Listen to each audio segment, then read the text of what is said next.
মাসখানেক আগেই সর্বাণীর মিসক্যারেজ হয়ে যায়। সর্বাণী যখন ঘরে ঢুকলো, কেন জানি না ও আমাকে দেখে প্রচণ্ড ভায়োলেন্ট হয়ে গেল। তোমাকে দেখে? আমাকে দেখে। সেই সময়তে আরও অদ্ভুত ঘটনা, যেটা দীপালিকে ডেকে নিয়ে আমি প্রথমেই বললাম যে দীপালি, ও কিন্তু অসুস্থ।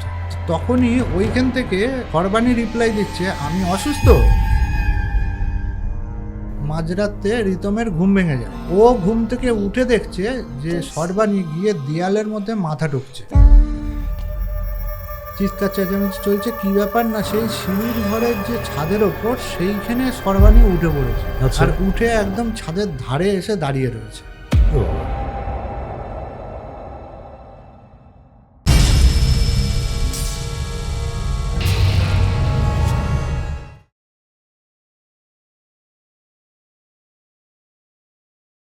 নমস্কার দর্শক বন্ধুরা, ভূততন্ত্রে আপনাদের সকলকে আমি স্বাগত জানাই। আশা করি আপনারা প্রত্যেকে ভালো আছেন, সুস্থ আছেন, আনন্দে আছেন। চলে এসছে একটি নতুন এপিসোড। তবে আমাদের সঙ্গে যেই অতিথি রয়েছেন তিনি কিন্তু নতুন নন। তাকে আপনারা ইতিমধ্যে দুটো আলাদা আলাদা এপিসোডে দেখেছেন। তো আজকে আমাদের সাথে স্টুডিওতে রয়েছেন অমিত ভট্টাচার্য, আমাদের সকলের প্রিয় অমিতদা। অমিতদা, কেমন আছো? হ্যাঁ, ভালো আছি। তুমি কেমন আছো? আমি ভালো আছি। তা তোমার সঙ্গে যখন ফোনে কথা হচ্ছিল তুমি বলেছিলে যে একটা খুব ভয়ঙ্কর কি একটা ঘটনা বোধহয় ঘটেছে এবং তুমিও বোধহয় তার সঙ্গে জড়িয়ে পড়েছিলে কোনোভাবে। তা কি ঘটেছিল একদম মানে শুরুর দিক থেকে বলো। ঘটনাটা অ্যাকচুয়ালি হালি শহরের ঘটনা, আচ্ছা। কিন্তু এর সূত্রপাত আহ, হচ্ছে এই বালি থেকে। মানে আমাদের এই হাওড়া লাইনে যে বালি, হ্যাঁ। যে বালি আছে, ওই বালি থেকে। তো আমার এক বন্ধু, ওর নাম হচ্ছে অনুপম। তো ও বালিতে একটা ফ্ল্যাট নেয়। আচ্ছা। নিয়ে সেই ফ্ল্যাটে ওর গৃহপ্রবেশের অনুষ্ঠানে আমাকে আর আমার বউকে নেমন্তন্ন করে। তো আমি আর আমার বউ ওর গৃহপ্রবেশের অনুষ্ঠানে যাই। সেখান থেকে আর কি ঘটনাটা শুরু হয়। হুম। তো আমি আর আমার বউ ওদের বাড়িতে যাই, যখন মানে ফ্ল্যাটে যাই, নতুন ফ্ল্যাট। তো সেদিনকে গৃহপ্রবেশের অনুষ্ঠান, অনেক রকম পুজো আচ্ছার ব্যাপার আছে। তো পুজো আচ্ছা চলছে। তো আরও অন্যান্য অতিথিরা এসছে। তো তার মধ্যে ওদের আত্মীয় স্বজন যারা আছে, তো তার মধ্যে সকলের সাথেই আলাপ আলোচনা করিয়ে দিচ্ছে, কারণ ও অনুপম আমার অনেক দিনকারই বন্ধু। আর ওর বউ দীপালিও মানে অ্যাকচুয়ালি আমার বন্ধুর বউ হলেও মেয়েটি এতটাই আর কি মিশুকে টাইপের মেয়ে। এখন কেউ দেখলে পরে বলবে যে আমি দীপালির বন্ধু, আর অনুপমার সাথে হয়তো পরে পরিচয় হয়েছে। ব্যাপারটা ঠিক আচ্ছা, সেরকম নয়, কিন্তু দীপালির সঙ্গেও আমার সেরকম একটা ভালো বন্ধুত্ব হয়ে গেছে। তো সে কারণে অনুপমের বাড়ির আত্মীয় স্বজনদের আমি মোটামুটি চিনি। তো দীপালিরও যারা আত্মীয় স্বজন এসছে তাদের সাথেও আমার পরিচয় করিয়ে দিয়েছিল। তো সেখানে একজন ছিল, যেটা হচ্ছে দীপালির মামাতো ভাই, মানে অনুপমের শালা আর কি। ওর শালার নাম হচ্ছে রিতম। তো শালা এসছে আর শালার বউ এসছে। তো ওর শালার নাম হচ্ছে রিতম, আর ওর বউয়ের নাম হচ্ছে সর্বাণী। তো ওরা থাকে হালি শহরে। তো যাই হোক, তো সেদিনকে ওদের সাথে পরিচয় হয়েছে। পরিচয় হওয়াতে পুজো আচ্চা হচ্ছে, যেমন হয় আর কি, যে পুজো হচ্ছে, হোম শুরু হয়েছে। তো সেই সময়টা সবাই ওই জায়গায় উপস্থিত আছি।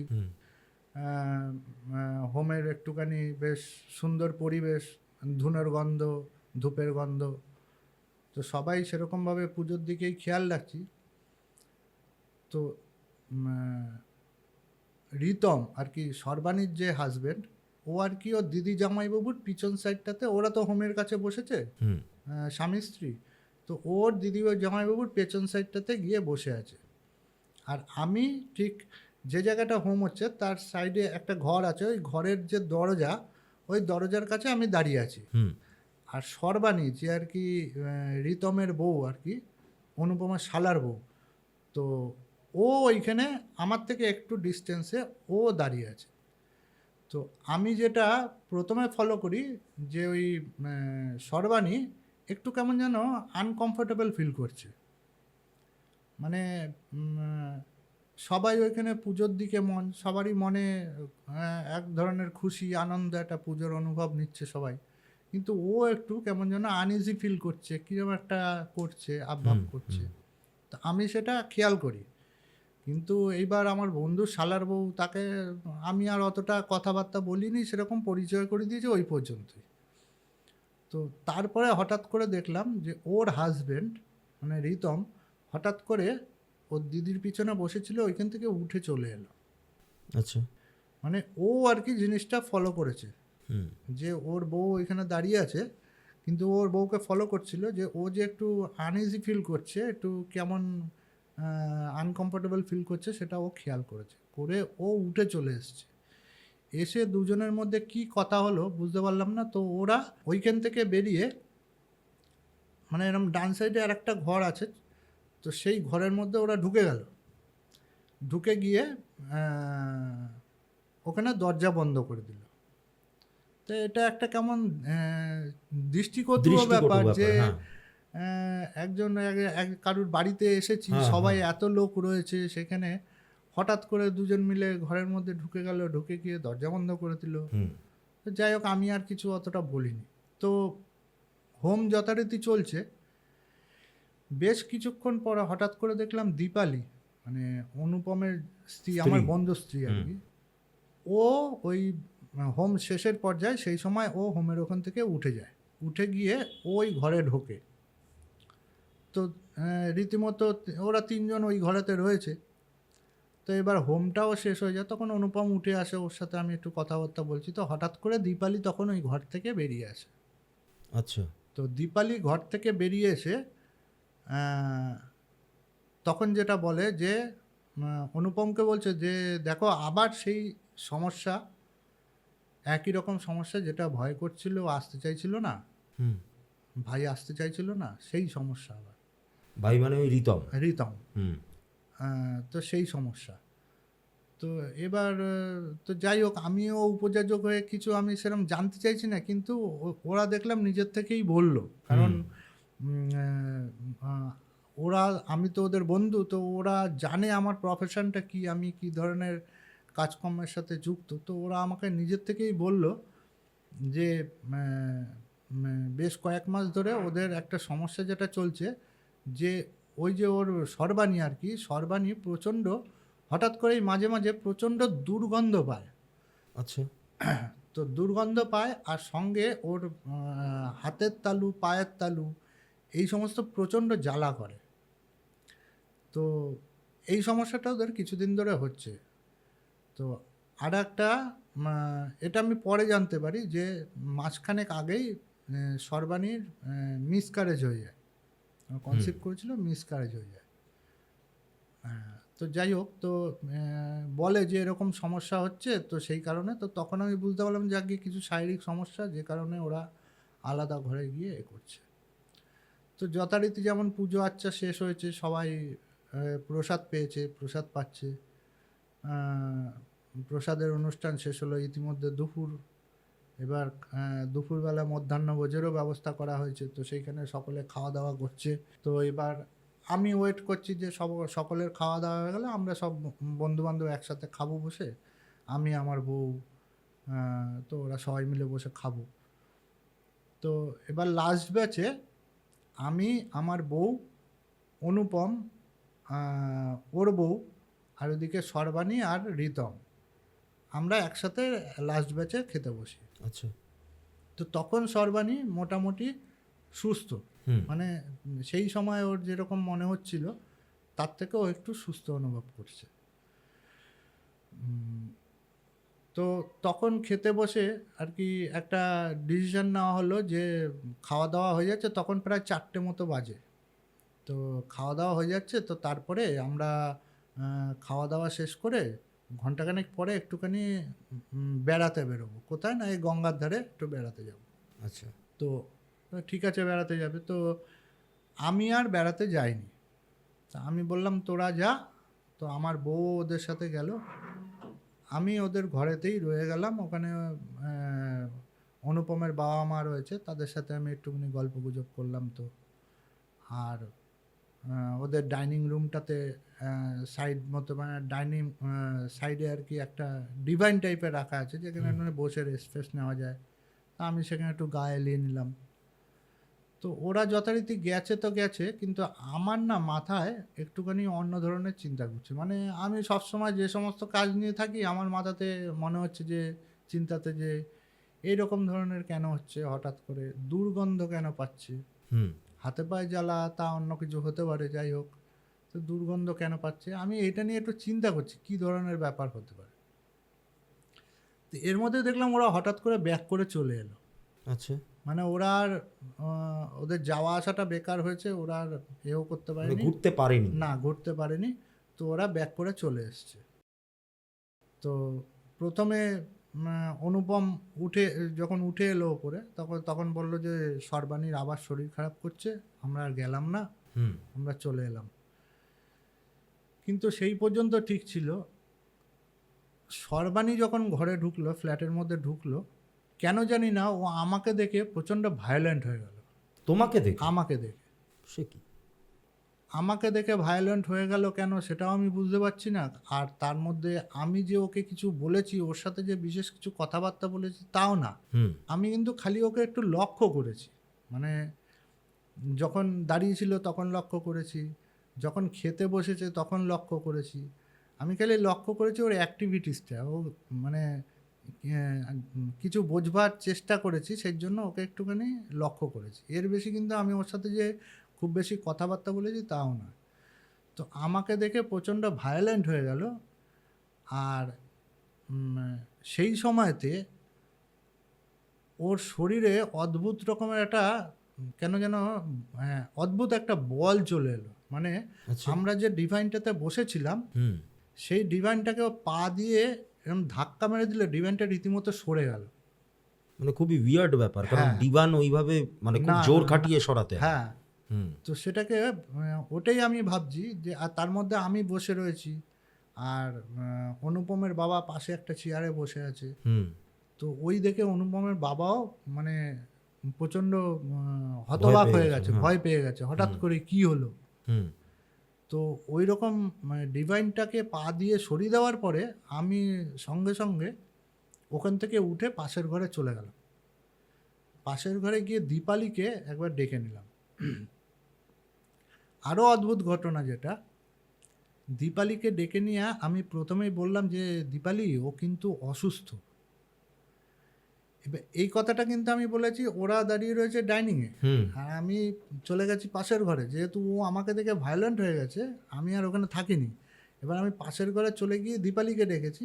তো ওইখানে কিছু কথা আস্তে আস্তে বললে ডাইনিং থেকে শোনা শোনা সম্ভব না। সম্ভব না, হ্যাঁ। তো আমি যেই বলেছি যে ও কিন্তু অসুস্থ, তো তখনই ওইখান থেকে সর্বাণী রিপ্লাই দিচ্ছে, আমি অসুস্থ।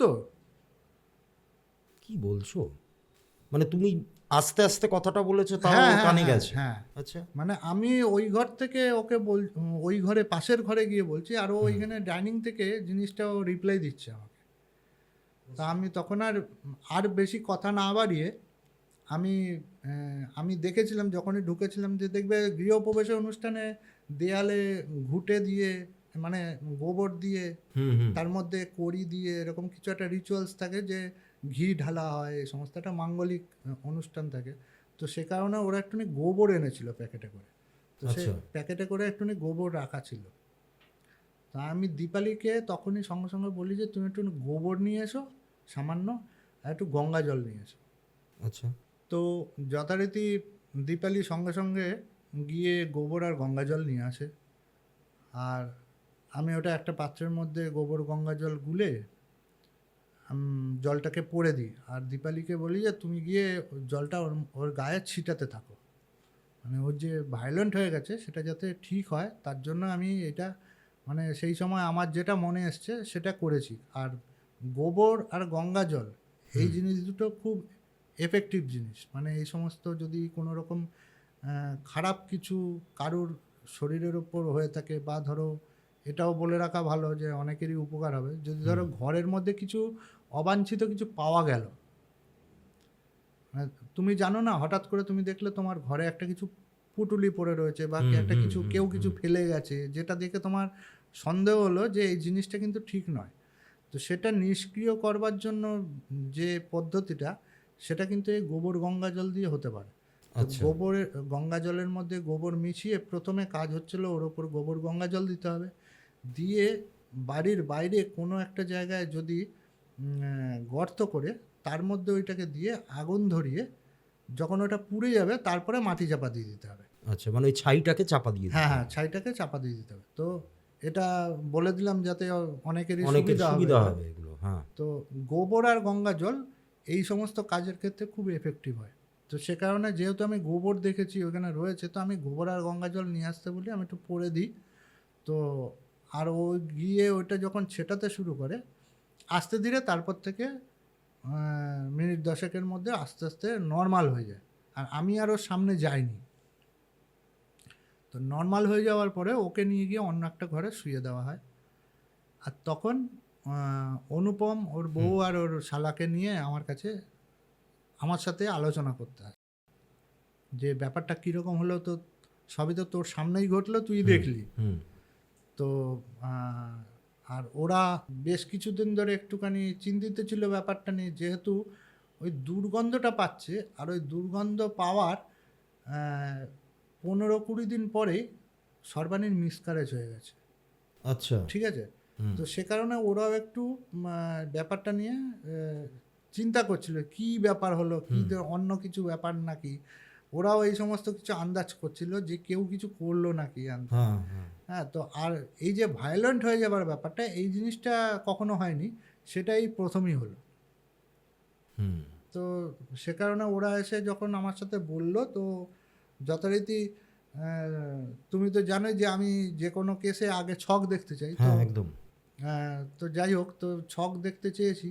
আমি বললাম যে তুমি একটা কাজ করো, ওর রিতমকে বললাম যে তুমি একটা কাজ করো, তুমি কালকে আমার বাড়িতে এসো, ওর ছকটা আগে দেখবো।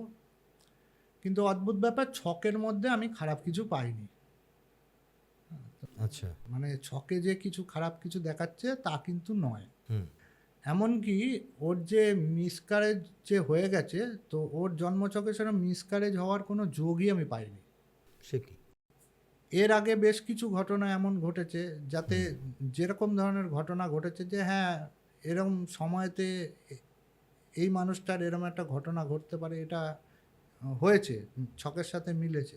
কিন্তু এইবারে না ওই ছকের মধ্যে ওর মিসক্যারেজ হওয়ার যোগ আছে, আর না ওর দশা অন্তর্দশা থেকে শুরু করে গ্রহের অবস্থান এমন কিছু আমি নেগেটিভ কিছু পাইনি যে এইরকম ধরনের কিছু হবে। কিন্তু জিনিসটা তো হয়েছে আমার সামনে একদম। তো এতে আর কোনো সন্দেহের ব্যাপার নেই যে এটা নর্মাল জিনিস নয়, একটা অ্যাবনর্মাল কিছু একটা চলছে। তো আমি সেদিনকে রিতম যখন আমার বাড়িতে এলো, দেখা টাকার পর ওর সাথে সমস্ত ঘটনা শুনি। কবে কি ওর বিয়ে হয়েছে না হয়েছে, তো ওদের আরও ওরা কাউকে এইসব ব্যাপারে সন্দেহ করছে কি করছে না, তো ওরা কাউকে সন্দেহ করছে না। করছে না? না। আচ্ছা। কে ওরা বলছে কে করতে পারে এরকম। কিন্তু সেদিন তারপরে আমি ওকে বলে পাঠিয়ে দিই, ঠিক আছে তুমি বাড়িতে যাও, আমাকে 2-4 দিন সময় দাও, আমি একটুখানি অন্য কাজে ব্যস্ত আছি, আমি এক্ষুনি যেতে পারছি না, আমি 2-4 দিন পরে তোমার বাড়িতে যাব, গিয়ে আমায় যা করবার আমাকে ওর ওপর করতে হবে, সেটা ওর ওপরেই করতে হবে। আচ্ছা। সব থেকে বড় ব্যাপার যেটা এখন যে জিনিসটা যে কাজগুলো করা যায় না, মানে আমি যে পদ্ধতিতে কাজগুলো করি এগুলো অনেক বহু পুরনো পদ্ধতি।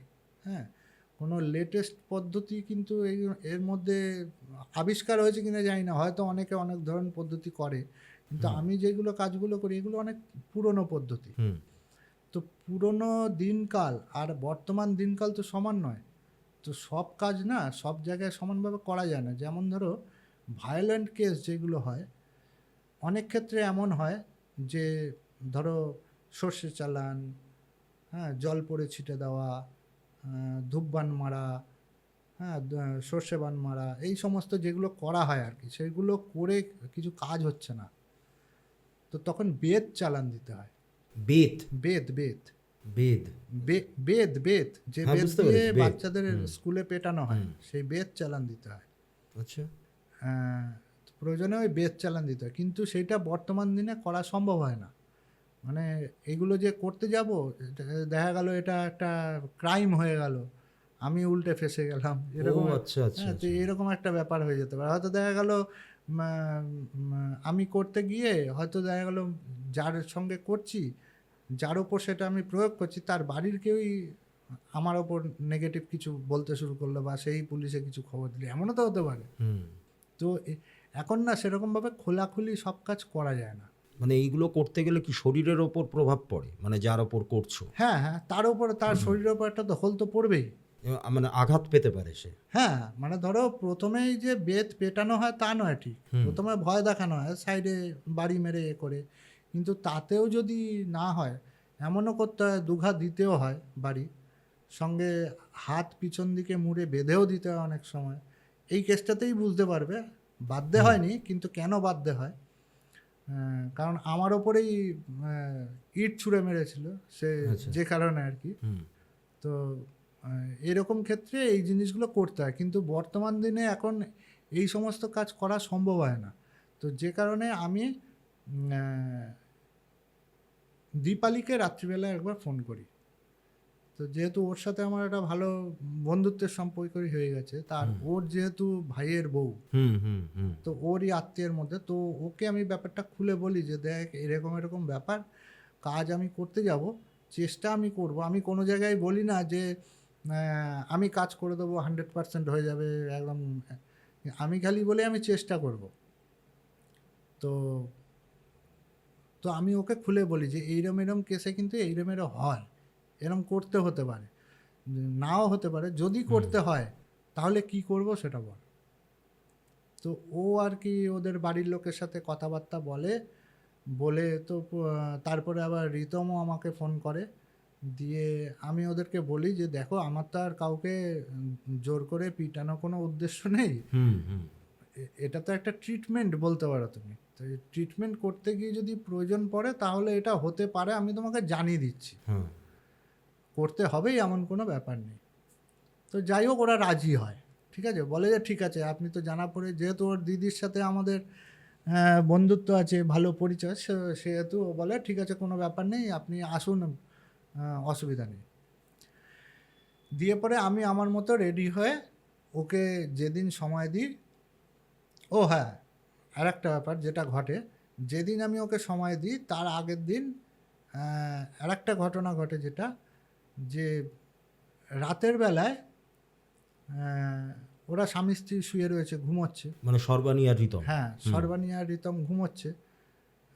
তো হঠাৎ করে মাঝরাতে রিতমের ঘুম ভেঙে যায়। আচ্ছা। আর ঘুম ভেঙে যাওয়ার কারণ হচ্ছে ওর ঠান্ডা লাগছিল দেখে ওর ঘুম ভেঙে গেছে। আর ও ঘুম থেকে উঠে দেখছে যে সর্বাণী গিয়ে দেয়ালের মধ্যে মাথা ঢুকছে। আচ্ছা আচ্ছা, এই যে ঠান্ডাটা লাগছে এটা কি শীতকালের ঘটনা না নাকি? না না, শীতকালের ঘটনা। তার মানে ঠান্ডা লাগাটাও অ্যাবনর্মাল ব্যাপার? হ্যাঁ, সেটা খালি ওরই লাগছে, এমন কিছু না যে, মানে ওইটা কিন্তু রিতমের ঠান্ডা লাগছে। হ্যাঁ, বুঝতে পেরেছি। তো এমন কিছু অস্বাভাবিক, তো যাই হোক, ঠান্ডা লাগা ব্যাপার অনেকের ক্ষেত্রে দেখা গেছে যে হ্যাঁ পুরো ঘরের এনভায়রনমেন্টটা পুরো ঠান্ডা হয়ে যায়, এরকম হয় কিছু ক্ষেত্রে, অনেকে বলে এরকম হয়ে গেছে, কিন্তু সেটা ও ওই রকমভাবে কিন্তু বলেনি। ও বলছে যে আমার প্রচণ্ড ঠান্ডা লাগছিল, আমার ঘুম ভেঙে গেছে, আর আমার ওর দিকে অত টার্গেট ছিল না। হ্যাঁ, আমি ওর দিকে অত নজর দিইনি, আমার নজর ছিল সর্বাণীর দিকে, কারণ সর্বাণীর যা অবস্থা আমার সামনে ঘটেছে তাতে ওকে নিয়ে আমার একটুখানি টেনশনই ছিল। তো তো বলে যে এরকম রাত্রেবেলা দেয়ালে মাথা ঠুকছে। আচ্ছা। তো আর ওকে যে ওখান থেকে টেনে নিয়ে আসবে সেই ক্ষমতা ওর হচ্ছে না একা একা। তো সেদিন রাতেও এরকম হয়, তো ওর বাবা মাকে ডাকে, তো ওর বাবা মা এসে এ করে, তো ওর বাবা মগে করে নিয়ে এসে জল ফল গায়ের মধ্যে দিয়ে দেয় সর্বাণী। জল দিয়ে দেওয়ার পরে মাথায় জল ঢেলে দেওয়ার পরে তারপর নাকি আস্তে আস্তে ও একটু শান্ত হয়। কিন্তু কাউকে যে অ্যাটাক করেছে এমন কিছু না, ও কিন্তু নিজের ক্ষতি নিজে করতে যাচ্ছিল, ও খালি দেয়ালে মাথা ঠুকছিল। তো যাই হোক সেরকম কিছু বিপদ ঘটেনি। তো আমাকেও পরদিন সকালবেলা ফোন করে, তো যেদিন সকালবেলা ফোন করে তার পরের দিনই আমার যাওয়ার কথা ছিল। আচ্ছা। আমি বললাম ঠিক আছে, দেখো যা হয়েছে আজকের দিনটা একটু সাবধানে থাকো, আমি কালকে যাচ্ছি সকালবেলা, আর বাড়িতে আমি চিনি না, পারলে তুমি একবার একটু স্টেশনে এসো। তো যথারীতি ও আমাকে হালিশহর স্টেশনে নিতে আসে। আমি হালিশহর স্টেশনে নামি, নেমে ওর সাথে বাড়ি যাই। বাড়ি গিয়ে দেখি বাড়ির নিচে ভিড় জমে গেছে। আচ্ছা। আর ওর বাড়ির জায়গাটা আগে বলে নিই, বাড়িটা কেমন। বাড়িটা হচ্ছে দোতলা বাড়ি। হুম। একতলাটা ফুল কমপ্লিট হয়ে গেছে, দোতলাটা খালি পিলার তুলে ছাদ ঢালাই হয়েছে। মানে আন্ডার হ্যাঁ, কনস্ট্রাকশন। আন্ডার কনস্ট্রাকশন, কোনো ইট ফিট গাঁথা হয়নি। আর ওই দোতলার যে ছাদের ওপর যে সিঁড়ির ঘরটা, সেই সিঁড়ির ঘরটারও সিঁড়ির ঘরেরও ছাদটা ঢালাই হয়ে গেছে। আর সাইডের খালি দেয়ালগুলো গাঁথা হয়েছে, কোনো প্লাস্টার টাস্টার হয়নি। তো দেখছি আমরা নিচে লোকজন জড়ো হয়ে রয়েছে, চিৎকার চেঁচামেচি চলছে। কী ব্যাপার না, সেই সিঁড়ির ঘরের যে ছাদের ওপর সেইখানে সর্বাণী উঠে পড়েছে। আচ্ছা। আর উঠে একদম ছাদের ধারে এসে দাঁড়িয়ে রয়েছে। এ বাবা। ওকে সবাই মিলে ডাকাডাকি করছে, ওর বাবা মা ছাদের ওপরে, ওইখানে গিয়ে ওখান থেকে ওকে ডাকছে।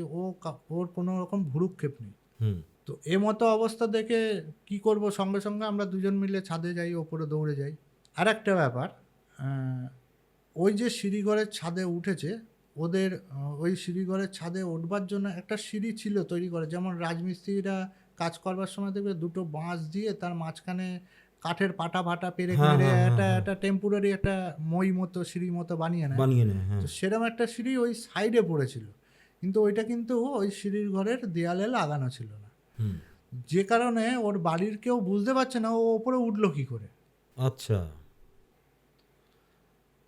তো যথারীতি ওই রকম অবস্থা দেখে তো আমি রিতমকে বলি, তুমি একটা কাজ করো, বেশি চিৎকার চেঁচামেচি করো না, তুমি ওই পিছন সাইড দিয়ে ওঠো,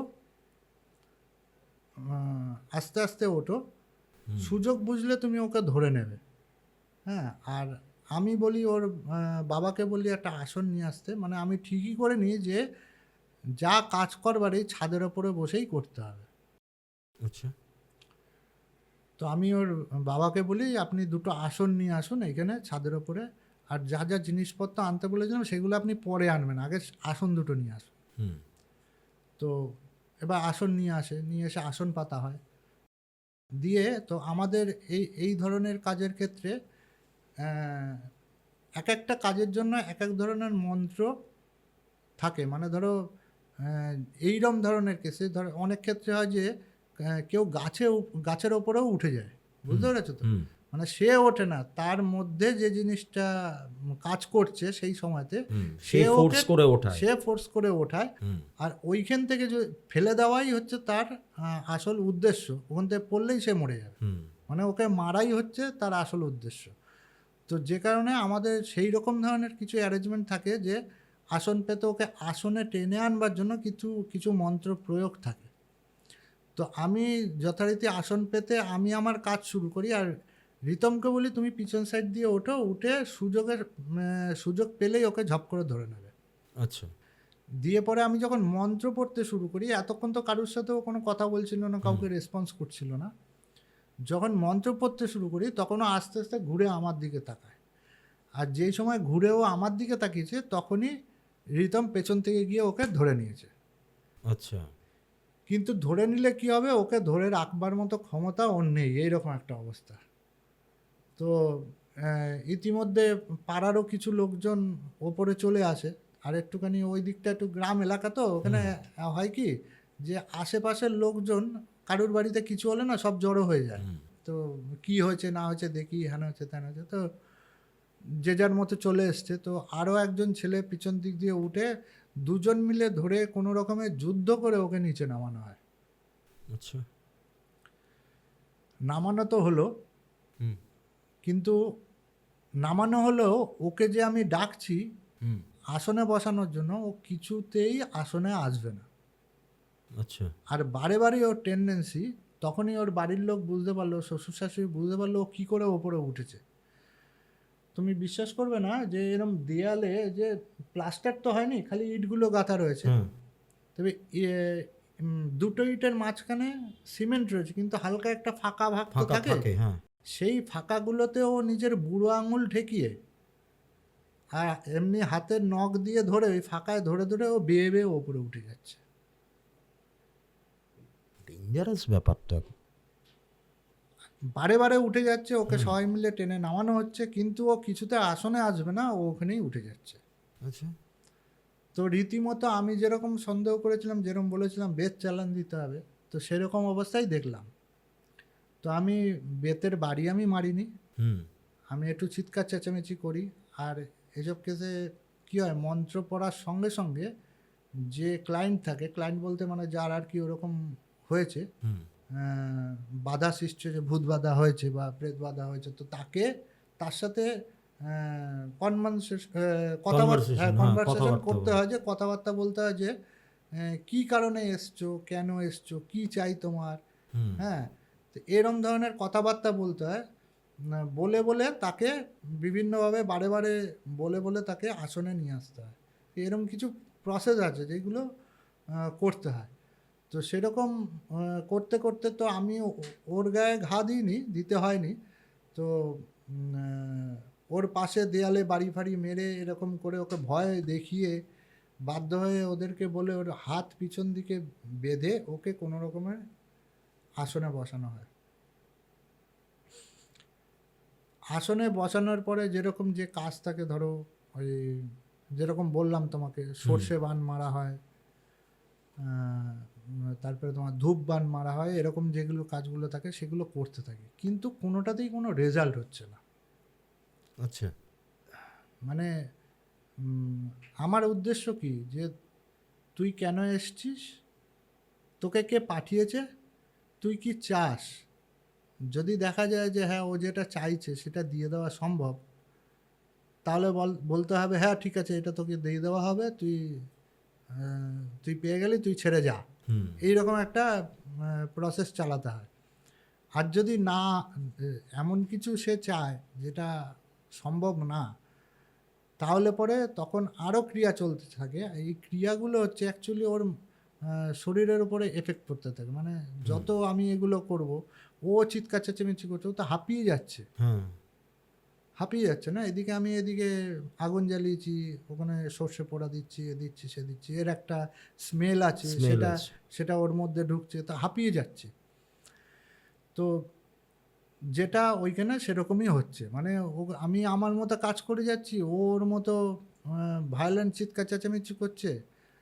তো হাতটা বাঁধা হয়েছে যে কারণে, ও যেহেতু আমি বেত তুলেছি, হুম বেত দেখে ও হাতের পাশে একটা আদলা ইট ছিল, ইটটা তুলে আমার দিকে ছুঁড়ে মারে। আমার লাগেনি যদিও, বা আমি বেঁচে গেছি, যে কারণে ওর হাতটা বেঁধে দেওয়া হয়েছে। তো এখন যেটা তোমাকে প্রথমেই বললাম, যে এখনকার দিনে আমি আমার নিজের মতো করে কিছু করতে পারি না। হুম হ্যাঁ, করতে গেলে না সেটা অনেকের কাছে দৃষ্টিকটু হতে পারে। তো সেই কারণে প্রথম তো গিয়ে আমি বলতে পারছি না উনি ভায়োলেন্ট, ওরা হাত বাঁধো, এ করো, সেটা আমি বলতে পারছি না। তো যখন আমার ওপরে অ্যাটাক হলো, তো তখন আমি বলতে পারলাম, আর ওরা করেও দিল সেটা। হুম হ্যাঁ, তো তারপরেও বসানো হলো, দিয়ে আমি বিভিন্ন প্রক্রিয়া চালাচ্ছি, কিছুতেই কিছু কাজ হচ্ছে না।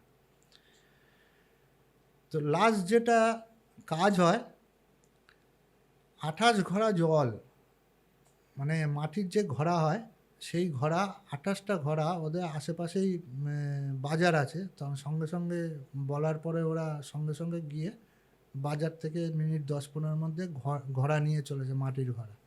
তাতে জল জল ভরে, সেই জল পরে তাকে স্নান করাতে করাতে 28 ঘড়া জল স্নান করাবার পর একদম সে আস্তে আস্তে নিস্তেজ হয়। মানে তার যে ক্ষমতা ছিল, সে যে এতক্ষণ আমার সাথে প্রোটেস্ট করছিল আমার ওপরে, সেই জিনিসটা তখন ক্ষান্ত হয়, আচ্ছা সেই জিনিসটা তখন থেমে যায়। হুম এইবার তখন যখন আমি জিজ্ঞাসাবাদ শুরু করি যে তোকে কে পাঠিয়েছে,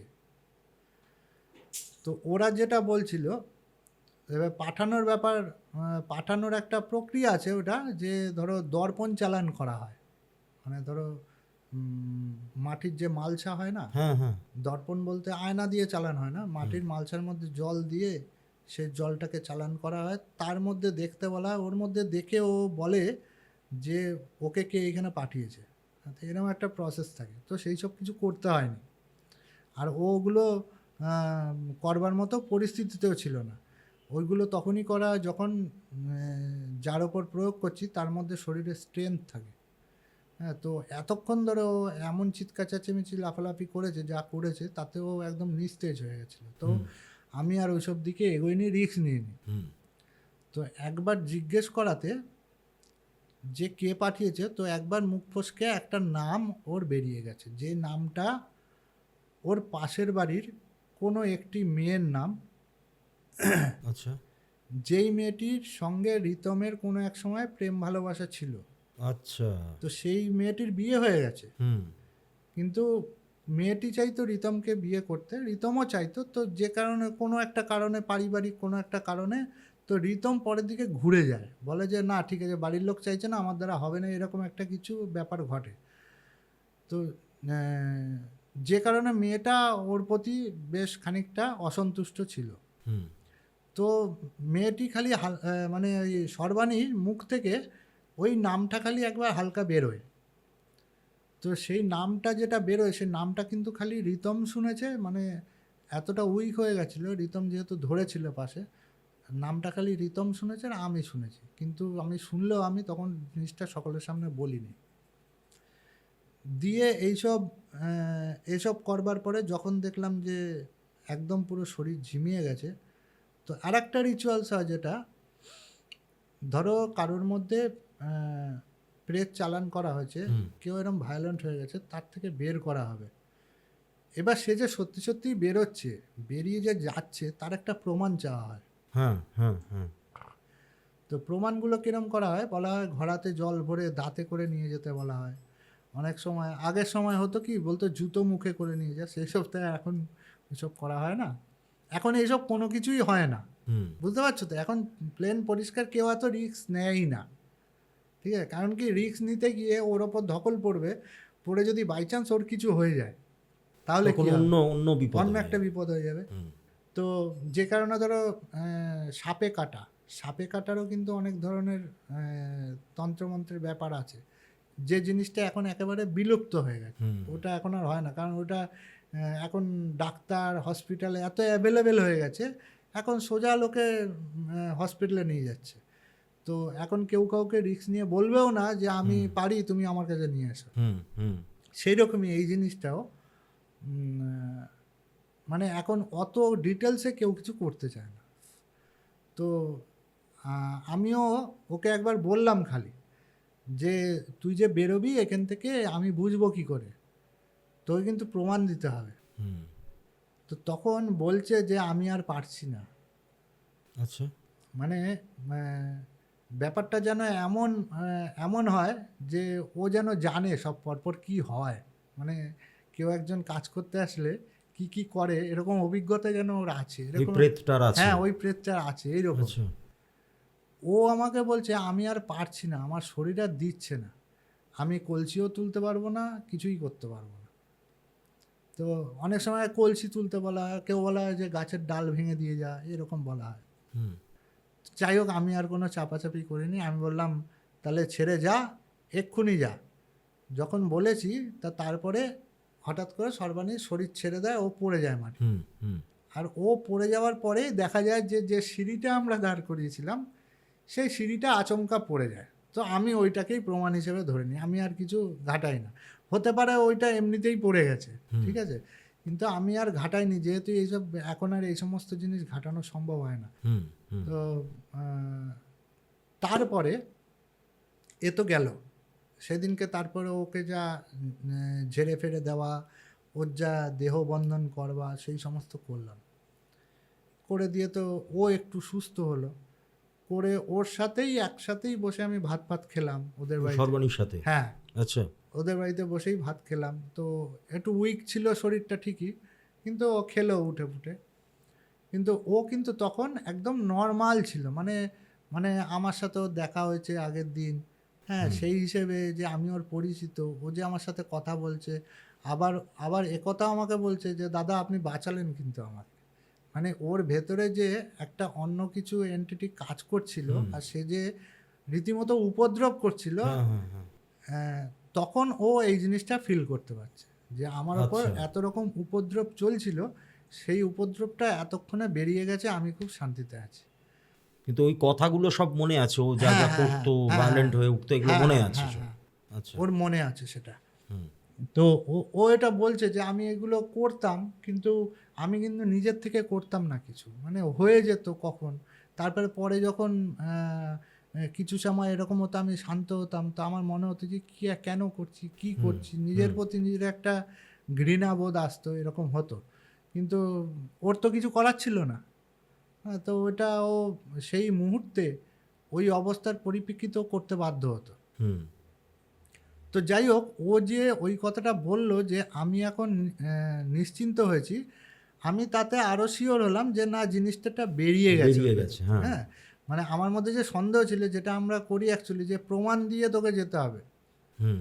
হ্যাঁ, আগের সময় যেরকম হতো, এক একজন আমার গুরুদেবের কাছ থেকে শুনেছি, আমার ঠাকুমার মুখেও গল্প শুনেছি। তো আমার দাদুর যিনি বড় ভাই ছিলেন, উনিও এই সমস্ত কাজকর্ম করতেন। তো আমার ঠাকুমার মুখ থেকে কিছু ঘটনা আমি শুনেছি। মানে তিনি রীতিমতো সেই সময়, মানে ধরো আজ থেকে 100 বছর আগের কথা ধরো, তো সেই সময়তে তখন তো গ্রামগঞ্জ এলাকা, বাংলাদেশের ব্যাপার, গ্রামগঞ্জ এলাকা, সেইখানে সব এদের ওপরেই নির্ভরশীল। হ্যাঁ, তো সেখানে ডাক্তার নেই, কিছু নেই, তো এদের ওপরেই নির্ভরশীল। তো আপনি যা করবেন ঠাকুরমশাই তাতেই হবে, এইরকম একটা ব্যাপার ছিল। তো তখন তারা মনে করতো যে তুই যাবি, তোকে প্রমাণ না দিয়ে আমি যেতে দেবো না, এইরকম একটা ব্যাপার চলতো। হ্যাঁ, প্রয়োজনে তোকে এখানে পিটিয়ে ছাল বাকলা তুলে দেবে, এইরকম একটা জিনিসটা অমানবিক ব্যাপার, এরকম একটা এখনকার দিনে মনে হতে পারে, কিন্তু সেই সময় এটা চলতো। হ্যাঁ, ঝ্যাঁটা দিয়ে পেটানো, জুতো দিয়ে পেটানো, বেত দিয়ে পেটানো, এই জিনিসটা তখন চলতো। তো সেই সময় ওই জিনিসটা, কিন্তু এখন তো আমি পারছি না।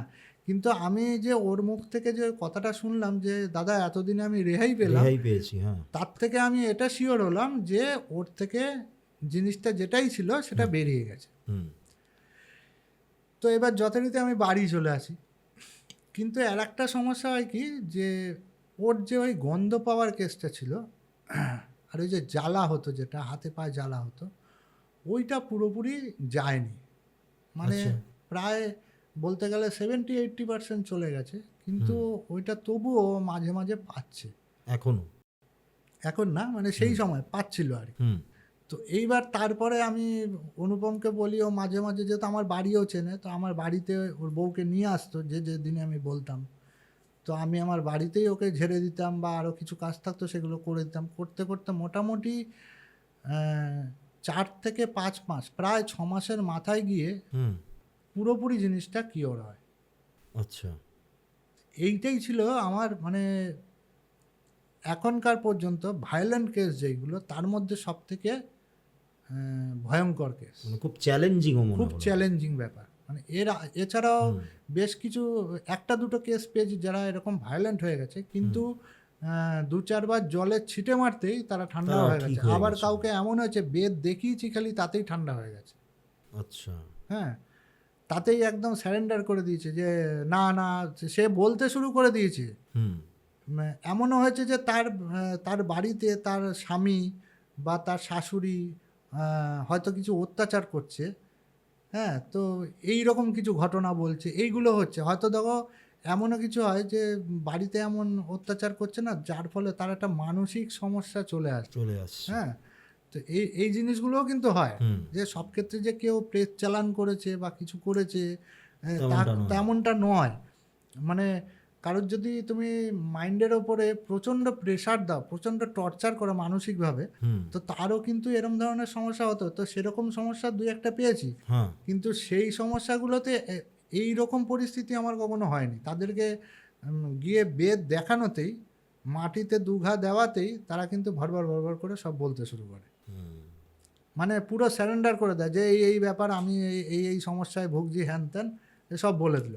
কিন্তু এই কেসটাই আমার কাছে এতটা চ্যালেঞ্জিং ছিল, আমার একটা সময় এমন এসেছিলো যখন আমার মনে হচ্ছিলো আমার দ্বারা হবে না।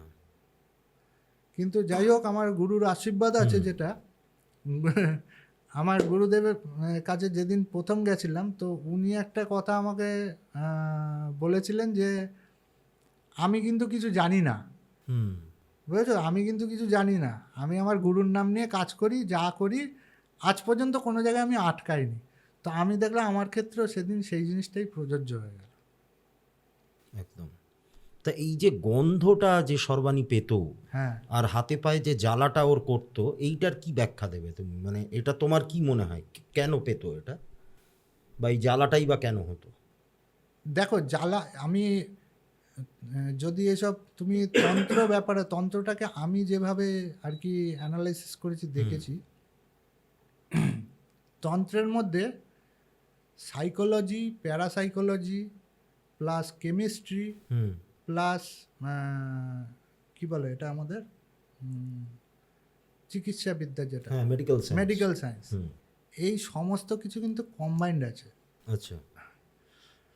তো এবার সাইকোলজিক্যাল ব্যাপারটা কিভাবে কাজে লাগাতে হয়, যে আমার কাছে যখন কোনো ক্লায়েন্ট আসছে, হুম আমাকে তার সাইকোলজিটা বুঝতে হয়। হুম যে এরকমও ঘটনা আছে যে ক্লায়েন্ট সে নিজে আমায় কল করেছে, আমি পরবর্তী কোনো সময় এরকম এই ঘটনাটা আমি বলবো, হুম, হুম, যে ক্লায়েন্ট সে নিজে আমাকে কল করেছে, মানে সে নিজেই জানে না যে তার মধ্যে কিছু একটা সমস্যা আছে। আচ্ছা। ঠিক আছে, তো তো আমাকে তার সাথে কথা বলে তার ঘরে কি ঘটছে এই সমস্ত বুঝে আমাকে তার সাইকোলজিটা বুঝতে হবে। তো সেখানে একটা সাবজেক্ট গেল। প্যারাসাইকোলজিক্যাল ব্যাপার যেটা হয়, সেটা তুমি বলতে পারো এই যে আমরা যে মন্ত্রতন্ত্র প্রয়োগ করছি, হুম হ্যাঁ, মন্ত্রের যে শক্তি বলো, ক্ষমতা বলো, এইগুলো কি, এগুলো তো প্রমাণ কেউ যদি চায় সেরকমভাবে তো তুমি চাক্ষুষ কিছু এরকমভাবে প্রমাণ দিতে পারবে না, কিন্তু এগুলো তো কাজ করছে বহু করছে, হ্যাঁ। বহু বহু বছর বছর ধরে, যুগ যুগ ধরে কাজ করছে। তো এইগুলোকে তুমি প্যারাসাইকোলজির দিকে ফেলতে পারো, বা প্যারাসাইকোলজিক্যাল কিছু ডিসঅর্ডার অনেকের মধ্যে চলে আসে, যেটা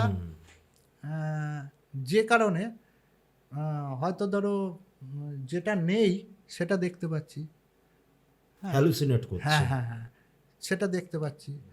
তা ধরো আওয়াজ শুনতে পাচ্ছি দূরে, হুম হয়তো কেউ শুনতে পাচ্ছে না, সে শুনতে পাচ্ছে আওয়াজটা।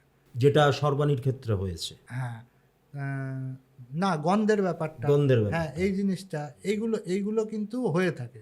তো এইগুলো যখন করি, আবার অনেক সময় ধরো এই যেটা মেডিকেল সায়েন্স, যে অনেকের এটাও আমাদের কথা বলে বুঝতে হয় যে কারুর পিত্তের সমস্যা আছে কিনা, কারুর কফের সমস্যা আছে কিনা, কারো বায়ুর সমস্যা কারুর আছে। বায়ুর সমস্যা আছে কিনা, বুঝতে পারছো তো?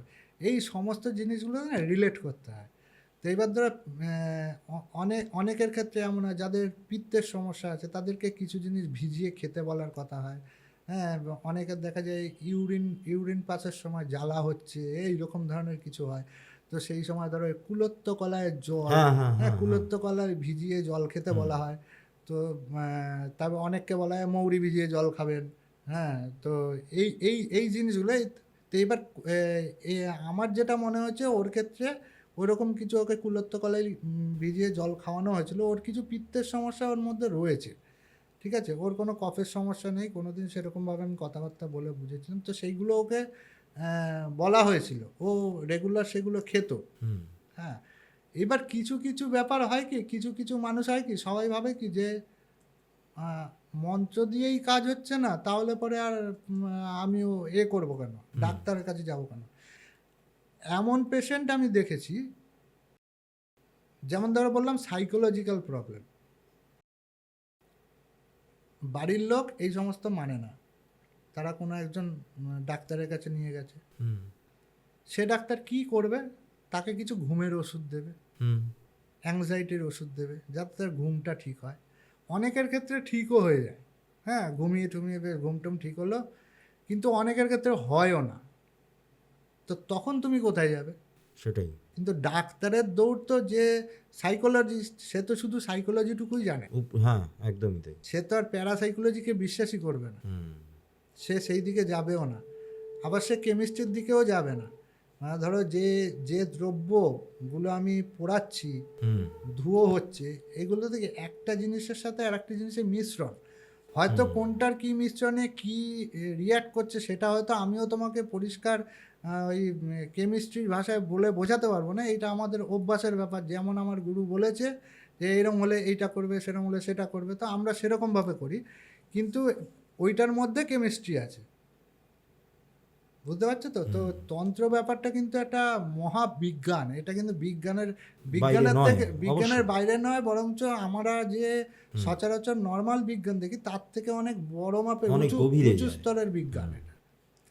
হ্যাঁ, কারণ প্যারাসাইকোলজি জিনিসটাকেই কেউ আজ পর্যন্ত ঠিকঠাকভাবে প্রমাণ করতে পারেনি। যারাও করেছে তারা বিশ্বাস করে, তারা বিষয়, হ্যাঁ, কিন্তু তার কিন্তু এগেনস্টে কথা বলারও অনেক লোক আছে। লোক আছে, একদমই তাই। তো জিনিসটাকে ওই রকমভাবে সব জিনিস যে ডিফাইন করতে পারবো তার কিন্তু কোনো মানে নেই। কিন্তু আমি যা যা বুঝে যা যা ক্রিয়া করেছি, যা যা ওনাকে ব্যবহার করতে বলেছি উনি করেছে, করে এখন সুস্থ, তার মানে আমি যেটা করতে বলেছি সেটা আমি ঠিক ডিসিশন নিয়েছি। যাই হোক, খুব ভালো লাগলো শুনে, আলোচনাটাও খুব গভীরে গেল। আপনাদের কেমন লেগেছে অবশ্যই আপনাদের মতামত জানাবেন কমেন্ট করে, এবং আজকের এপিসোড যদি আপনাদের ভালো লেগে থাকে তাহলে ভিডিওটাকে লাইক করবেন, সাবস্ক্রাইব করবেন আমার চ্যানেলকে। আবারও দেখা হবে নতুন একটি এপিসোড নিয়ে। আপনারা প্রত্যেকে ভালো থাকবেন, সুস্থ থাকবেন। নমস্কার। নমস্কার।